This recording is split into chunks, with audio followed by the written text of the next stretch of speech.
Message किए थे और वो मैसेज पर नहीं गए, तो उसके बाद जो है से उनको पिताजी बुला के ले गए। जो चलो सोनी मैसेज की थी मेरे बच्ची की मोबाइल पर, वहीं का लोग जो है वो बोला जे हम इनको 4 दिन पहले धमकी दे आए थे।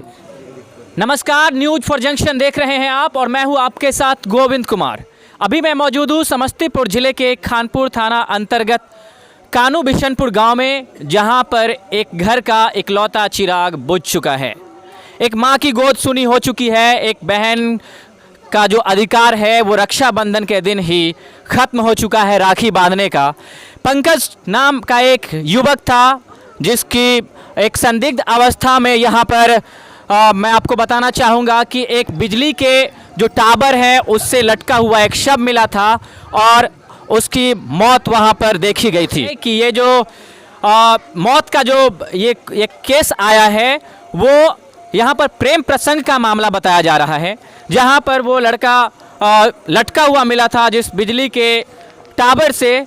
तो वहाँ पर जब मृतक के परिजन ने जाके देखा तो उन्हें पूरी तरह अंदेशा हो गया कि आखिर ये मौत हुई तो हुई है कैसे, क्योंकि जिस जगह पर वो शव लटका हुआ मिला था उसे कुछ दूरी पर एक घर है जहाँ पर एक लड़की रहती है जिसका नाम सोनी है, और उससे उस मृतक जो लड़का है लगातार दोनों का एक संबंध चलता था। लेकिन वो संबंध सिर्फ यहाँ तक बताया गया है कि दोनों वो लड़का जो मरा है वो गायक बताया जा रहा है, छोटे मोटे गीत गाते थे और उनके साथ जो वो लड़की थी वो गीत लिखकर उसे देती थी। धीरे धीरे बताया ये गया है कि धीरे धीरे ये मामला थोड़ा सा और दोनों के बीच नज़दीकियां बढ़ती गई और लोग इसे प्रेम प्रसंग से जोड़ कर देख रहे हैं। क्या है सच्चाई, ये तो जांच का विषय है, लेकिन उससे पहले हम आपको परिजन से, जो मृतक के परिजन हैं, उनसे बात करवाएंगे और फिर उसकी तहकीकात तक जानने की कोशिश करेंगे।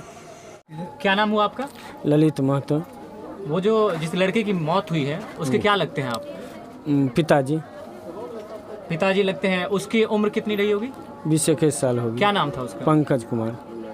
आप बता सकते हैं उसकी मौत कैसे हुई है? बता सकते हैं, जो 2 मैसेज किए थे और वो मैसेज पर नहीं गए, तो उसके बाद जो है से उनको पिताजी बुला के ले गए। जो चलो कोई प्रोग्राम आ रहा है, बस इतना कह के ले गए। मैसेज कौन किया था?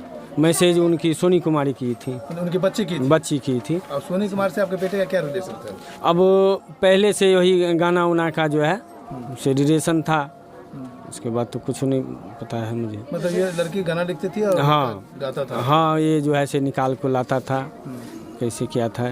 तो ये दोनों में जो है से गाना के माध्यम से प्रेम प्रसंग चल रहा था? हाँ, गाना का ये जानकारी था जो दोनों गाना जो है से निकाल रहा है। तो आगे फिर जो है से आपको कैसे मालूम चला कि आपकी लड़का का हत्या हो गया है?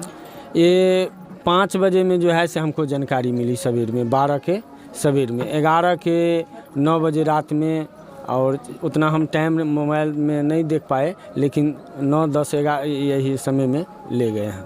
फिर आपका जब रात में लेट हुआ तो आप अपने बच्चे को तलाश किए या नहीं किए? नहीं, तो हमको तो ये पूरा जानकारी हो न गया जो अवधेश जी ले गए बुला के, तो कोई प्रोग्राम के अथी में ले गए हैं कह के, तो वही हिसाब में हम रह गए। इसको हम रात में नहीं खोजे। मतलब लड़की के पिताजी कोई प्रोग्राम करते थे? हाँ, ये कोई हाँ जैसे कीर्तन भजन आर, तो उसमें आपका बेटा इन्वॉल्व होता था, गाता था? नहीं, यहाँ से ले गए कह के जो चलो कोई प्रोग्राम में जो है से चलना है, हमको जाना है, तो जाना है तो यहाँ से ले गए, तो हम तो उस भसलों पर रह गए जे कहूँ प्रोग्राम। हाँ, विश्वास पर रह गए जे ये कहूँ जा रहे हैं तो कहूँ ले गए होंगे। गाना उना जो लिखते थे ना, तो इस पर हम विश्वास कर लिए जो गाना ये दोनों मिल के तो बना रही है, तो इस पर जो है से हमको विश्वास हो गई थी। जे बुला के ले गए हैं तो थोड़े हम जानते थे जे मार देंगे। ये रात बेटा आपका कोई, मतलब फिर रात में अगर बेटा का कुछ आपके पास मैसेज कॉल कुछ नहीं आया? कुछ मैसेज नहीं आया।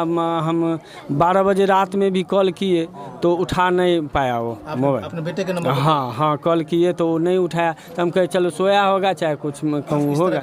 हाँ, बस। सोनी का नंबर आपके बेटा के अलावा घर में किसी और लोगों के पास में था?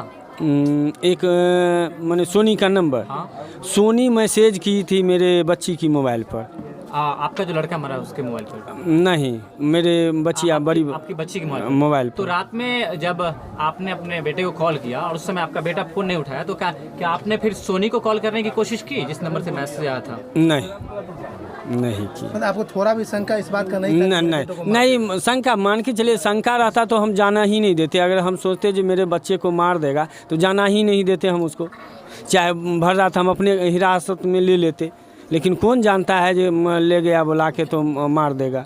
इससे पहले कभी धमकी मिला था? धमकी मिला था जब जिस दिन घटना हुई वहीं का लोग जो है वो बोला जे हम इनको 4 दिन पहले धमकी दे आए थे, लेकिन मुझे तक जानकारी नहीं था। अगर मेरे जानकारी रहता तो हम बच्चे के अपने कब्जा में नहीं करते। कहाँ पर मिला था वो मृत्यु अवस्था में, मरा हुआ अवस्था में कहाँ पर मिला था? ये झुमका वाला जो बड़ा पोल गया है उसी में ऊपर फांसी पर लटकाया हुआ। बिजली का जो टावर है। हाँ उसमें था टांगा हुआ। ठीक। कि ये बताइए कि ये घटना कब की है? 11 की रात की है। रक्षाबंधन के दिन? हाँ रक्षाबंधन के दिन। 12 का रक्षाबंधन था, 11 की रक्षाबंधन मनाया? जी जी 11 के रात में जो है से घटना। आपने लड़की पक्ष से कितने लोगों को आरोपी बनाया है? केस कितने लोगों पर किया आपने? 5 लोग पर किए हैं। जिसमें गिरफ्तारी कितने लोगों की हुई है? 2 के हुई, उसमें कल हमारे जानकारी हुई जो लड़की को छोड़ दिया। एक लड़का अरेस्ट हुआ है जो लड़की का भाई है, वो जेल में है। उसके बाद आपने थाने से पूछा कि अभी तक 2 ही की गिरफ्तारी हुई है और बाकी जो 3 आरोपी है उसकी गिरफ्तारी क्यों नहीं हो रही है? हम नहीं अभी तक पूछे हुए हैं, कारण जो हम गले में बच्चे को अथी ले हुए हैं, इस करके हम कहूँ नहीं निकाल पाते हैं। आप दोनों लड़की और लड़के का जो पंचायत है वो दोनों तो अलग अलग है? हाँ अलग अलग है। वो खैरी पंचायत में है, हम कानू बिशनपुर पंचायत।